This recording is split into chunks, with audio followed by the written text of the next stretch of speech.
Salut tout le monde, j'espère que vous allez bien. Moi ça va. Alors, 2 semaines après que son ex-femme Nadia ait fait de graves révélations à son sujet, le pasteur Wilfried Zawi est finalement sorti de l'ombre pour livrer sa version des faits. Écoutons-le, ensuite on revient pour notre débrief. Que la paix et la grâce. En résumé, on le ramène dans le Seigneur. Et je pense que il est temps de faire la paix.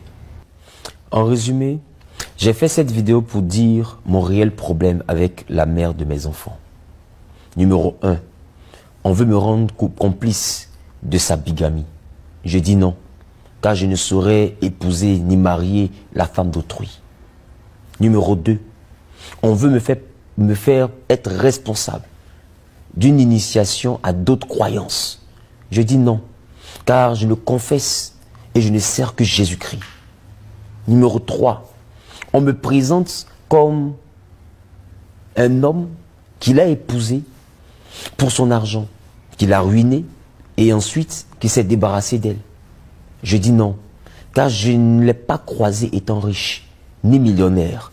Je l'ai croisé avec ses 4 enfants, je l'ai aimé et je l'ai épousé. Numéro 4, on me dit que j'en voudrais à sa vie. Je dis non, car je ne peux pas en vouloir à la vie de la mère de mes enfants. Numéro 5, on me présente clairement que je souhaite la mettre en prison. Là encore, j'ai dit non. Cela, je l'ai dit depuis 2023, lors de la confrontation chez Maître Dadjé. Je l'ai dit que mon seul désir aujourd'hui, avec toutes ces convocations, c'était de faire éclater la vérité. C'était de l'envoyer à présenter devant des autorités compétentes des preuves palpables de ce qu'elle a eu à affirmer. Numéro 6, on dit que je lui dois 100 millions et que l'affaire est à la justice. Je dis non encore à ça. Parce que jusqu'à présent, je n'ai reçu aucune convocation, ni aucune assignation. Et mon conseil juridique m'a fait part d'aucune affaire semblable qui serait ici à Abidjan au tribunal de première instance. Oui, je dis non à toutes ces allégations. Car mon seul but, c'est pourquoi j'ai porté plainte, c'est pourquoi nous sommes partis au procès, c'est pourquoi la police économique l'a contacté, c'est pourquoi j'ai fourni tous ces efforts humains. Le seul but était qu'elle puisse assumer son erreur de bigamie. L'erreur est humaine. On peut commettre une erreur, peut-être même par amour, peut-être même sans avoir fait exprès parce que quelqu'un nous a fait espérer et puis ça n'a pas été comme nous souhaitions. Mais le fait de pouvoir assumer. Et je pense qu'il n'y a rien de beau, il n'y a rien de plus beau que d'assumer une erreur parce que ça fait partie de l'humanité. Mon seul but était qu'elle puisse aussi assumer la paternité. Et d'aucuns diraient la maternité. De tout ce qu'ils ont eu à faire. Depuis 2023, par Choco Altamira, jusqu'à 2025, aujourd'hui par Justice TV, en passant aussi par la vidéo qu'elle-même a produite. Mon seul but, c'était qu'elle puisse assumer tout cela. En réalité, elle sait mon amour pour Jésus-Christ. Et elle sait aussi combien de fois l'authenticité dans le ministère a toujours été ma priorité. Pour preuve, sur mes différents réseaux sociaux, les années où nous étions encore ensemble, elle a souvent témoigné du fait que je lui faisais pitié parce que je ne dormais pas. Je passais des nuits blanches à prier. Et elle disait au micro, il me faisait souvent pitié. Aujourd'hui, je suis choqué de voir qu'elle présente cela autrement, comme étant du mysticisme, comme étant l'appartenance à une autre croyance, ou même du fétichisme. Aujourd'hui, elle renie ce qu'elle a dit hier. Tout à l'heure, on a pu entendre dans un audio qu'elle me disait qu'elle avait peur parce qu'un homme de Dieu qui dit de telles choses, ça lui a fait peur. Parce qu'elle s'est dit que ça pouvait arriver parce que c'est une autorité spirituelle. Nous étions en 2023 quand elle a dit ça dans cet audio tout à l'heure. Cela veut dire qu'elle avait déjà fui pour sa vie depuis mai 2022 parce qu'elle me savait mystique.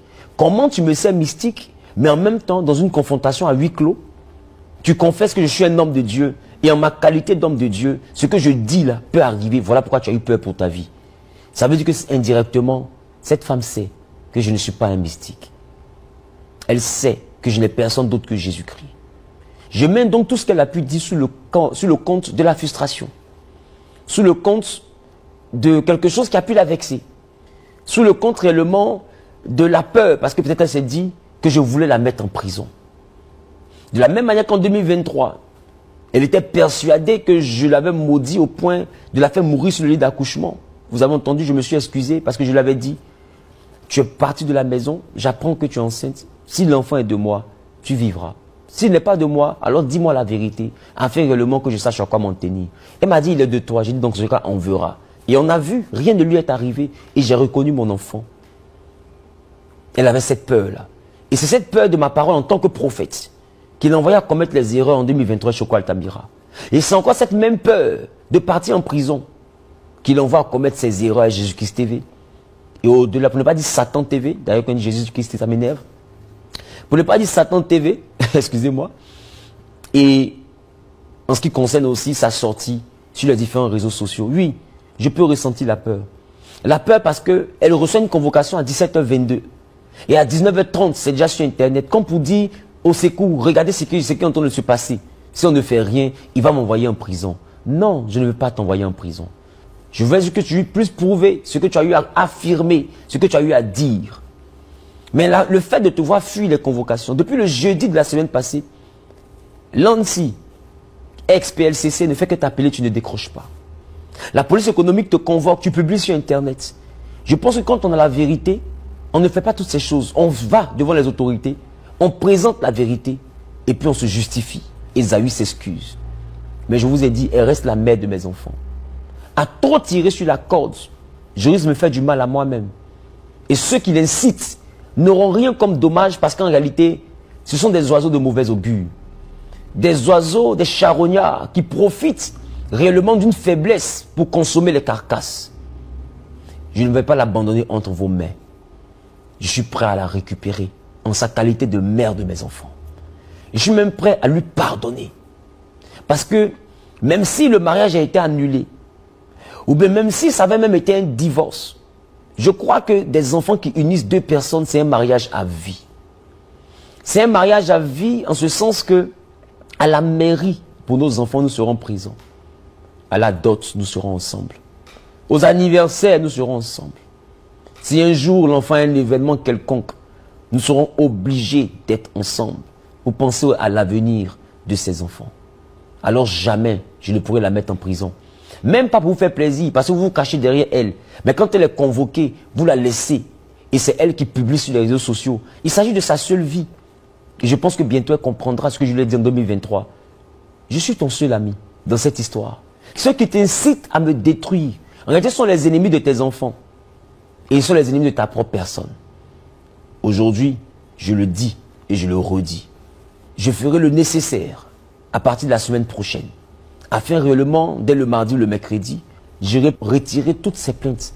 Pas parce que c'était vrai, mais parce que la personne que mes adversaires ont utilisée cette fois-ci est une personne qui était dans mon cœur et qui est toujours dans mon cœur au travers des enfants que j'ai avec elle. Voici l'origine de mon choc. Maintenant, si elle pense qu'elle a en elle des preuves qui m'incriminent de quelque manière que ce soit, en ce qui concerne toutes ces allégations, elle est libre, parce que jusqu'à mardi, mercredi, c'est-à-dire demain, vendredi, elle peut aller répondre, lundi, elle peut aller répondre, mardi, elle peut aller répondre, elle peut me dire même, Wilfried, sursois à ta demande de trêve, et puis j'irai répondre pour prouver. Dans ce cas, sachez que ce n'est plus de mon fait. Si elle va là-bas, qu'elle n'arrive pas à prouver, ce que les autorités auront décidé, c'est ce qui s'appliquera à elle. Donc il est important qu'elle puisse le comprendre. À défaut de ma convocation et de mes différentes plaintes, si elle estime encore qu'elle veut continuer dans ces histoires, les réseaux sociaux, ce n'est pas la plateforme à indiquer. Elle va chez les autorités et puis là-bas, elle présente ses preuves. Qui suis-je pour que l'État de Côte d'Ivoire ait peur de m'interpeller? Qui suis-je pour que les autorités ecclésiastiques aient peur de me réprimander? Qui suis-je pour devoir 100 millions à quelqu'un et puis lui dire « Va où tu veux ». Je m'appelle Zawi. Je ne connais personne d'autre que le Seigneur Jésus-Christ de Nazareth, mort et ressuscité d'entre les morts. Ça veut dire que je ne compte que sur Dieu seul. Alors oui, je laisse tout tomber. Et je te demande à toi aussi de laisser tout tomber. Toi qui as suivi toute cette histoire, toi qui es rentré dans les émotions, toi-même qui m'as insulté, je te pardonne. Parce que tu ne comprenais pas forcément ce qui se passait. Tu as regardé les émotions d'une femme, tu as regardé les pleurs d'une femme. Et sache que moi aussi j'ai vu cela. Je n'ai pas vu une femme qui est en train de me dénigrer, mais j'ai vu une femme qui est en train de pleurer. Elle s'exprimait.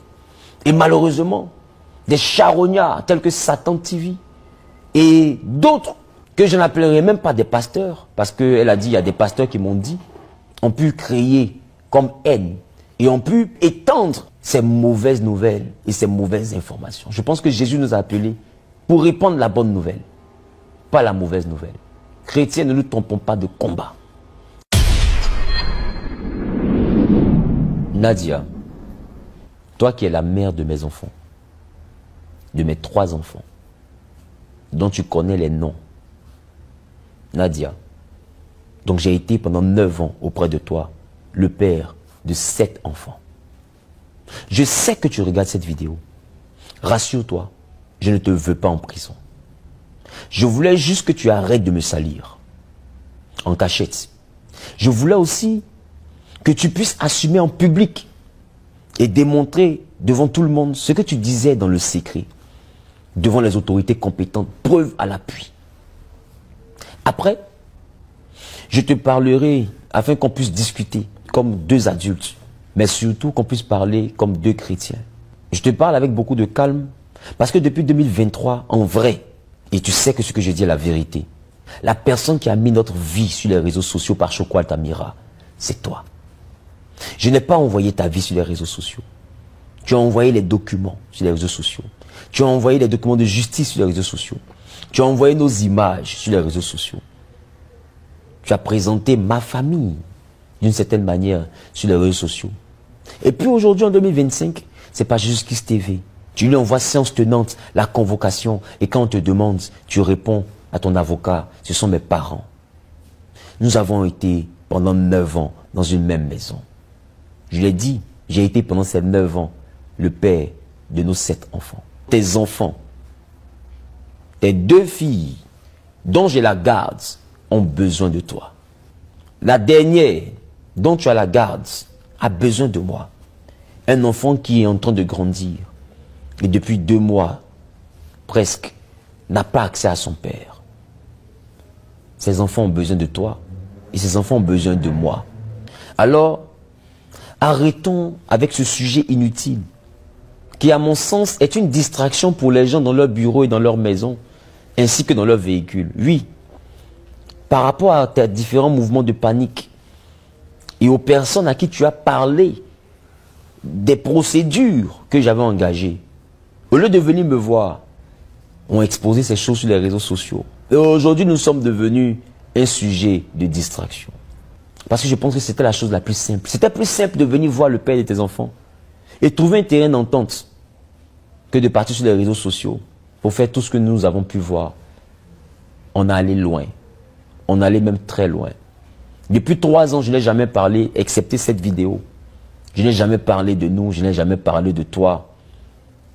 Et tu le sais. Je prie aujourd'hui que Dieu nous donne la capacité de restaurer l'image qui a été ternie par tout ce scandale. Qu'il restaure ton image. Qu'il restaure aussi la mienne. Et que Dieu rétablisse son église. Qu'il rétablisse la foi de ceux-là qui ont été secoués, découragés, refroidis par ces différentes informations qui fusaient de partout sur les réseaux sociaux. Et à vous tous qui avez été choqués, qui avez été vraiment blessés, découragés par tout ce qui s'est dit sur les réseaux sociaux, je vous présente mes plus sincères excuses. Vous tous que cette actualité a perturbé dans votre élan, dans votre foi, je vous présente mes excuses parce que ma vie n'est pas censée devenir une occasion de chute pour vous. D'ailleurs, ma vie n'est pas censée devenir le sujet de votre quotidien. Ce qui nous lie, c'est Jésus. Et j'aurais dû veiller à ce que ça reste Jésus. Mais vous avez compris, ce n'est pas de mon fait. Des personnes mal intentionnées ont profité de la peur de la mère de mes enfants pour nous mettre dans toute cette pagaille. Même à elle, n'en tenez pas rigueur. Parce que je sais qu'elle est victime de certaines personnes qui ont des esprits encore plus machiavéliques, qui ont un plan encore plus méchant, mais qui cherchaient quelqu'un à utiliser pour atteindre leur objectif. Et ils sont servis des émotions de la mère de mes enfants. Je ne veux pas que vous puissiez l'insulter dans un quelconque commentaire. Parce que oui, quand je la regarde comme étant une victime. Elle a eu peur, elle a paniqué, il veut mettre en prison. en 2025. En 2023, il veut me tuer. Elle a été persuadée de cela. Et, résultat des courses, elle s'est approchée à des personnes qui ont préféré utiliser cette peur pour essayer de détruire l'homme avec qui elle a fait des enfants. Non, cette femme n'est pas responsable. Quand je regardais sa vidéo, je la voyais regarder quelqu'un derrière et puis dire ce qu'on lui disait. Elle n'est pas responsable. Pour elle, elle a eu des alliés qui veulent l'aider dans son combat parce qu'on veut porter atteinte à sa vie, on veut la mettre en prison, elle a besoin de soutien. Sauf que ceux qui viennent se présenter comme soutien ne sont pas des soutiens, ce sont des bourreaux. Parce que quand ils finiront de détruire le père de ses enfants, ils l'abandonneront seul avec ses enfants-là à Beauville. Voici la triste réalité. Donc ne lui en tenez pas rigueur. Vous qui me respectez, qui croyez en mon ministère par la compassion de Christ, je ne veux pas voir d'injures. Je ne veux pas voir d'humiliation. Je ne veux pas voir d'insultes. Voilà pourquoi vous allez remarquer que dans tout mon propos pendant près de 2 heures, j'ai usé de beaucoup de réserve parce que quand on parle de la femme avec qui tu as vécu, quand on parle de la mère de tes enfants, d'une femme une femme qui a partagé ta vie, tu devrais prendre ce sujet-là avec beaucoup de pincettes. Je vous appelle aussi à en faire de même. Parce que je ne pourrai jamais la voir dans des problèmes et ne pas la soutenir. Ne serait-ce que par amour pour mes enfants. Donc par amour pour Dieu et pour le ministère qu'il m'a confié. Pardonnez-lui. Parce qu'elle ne savait pas ce qu'elle faisait. Elle croyait bien faire. Parce qu'elle se croyait dans une guerre avec moi. Or moi je n'ai jamais été en guerre avec elle. Le dimanche dernier je l'ai encore dit à l'église. Je vous remercie pour l'attention que vous avez accordée à cette vidéo. Je vous remercie du fait que vous avez pris de votre temps pour écouter ce que j'avais à vous dire dans les moindres détails. Maintenant, allons sauver des âmes. Allons gagner des âmes. Allons prêcher Jésus. Et moi, de mon côté, je rentrerai en contact avec elle. Dès la fin de ce direct, je l'appellerai. Afin qu'on puisse s'asseoir. Nos oncles respectifs continueront leur démarche. Mais je pense que ce ne sont pas nos oncles qui nous ont mis en contact. Je vais l'appeler. Comme le jour où je l'avais rencontré et j'avais souhaité la marier. De la façon dont je lui ai parlé à deux. C'est comme ça que je m'engage. À ne plus chercher à justifier ce qu'elle a pu faire dans le secret. Ou même ce qu'elle cherchera à faire encore dans le secret. Mais je vais l'appeler. Je vais tout prendre sur moi. Et je vais l'appeler. Afin qu'on puisse aplanir tout ça. Parce que beaucoup de personnes ont trop souffert de cette instabilité spirituelle et aussi cette instabilité émotionnelle. Que Dieu vous bénisse.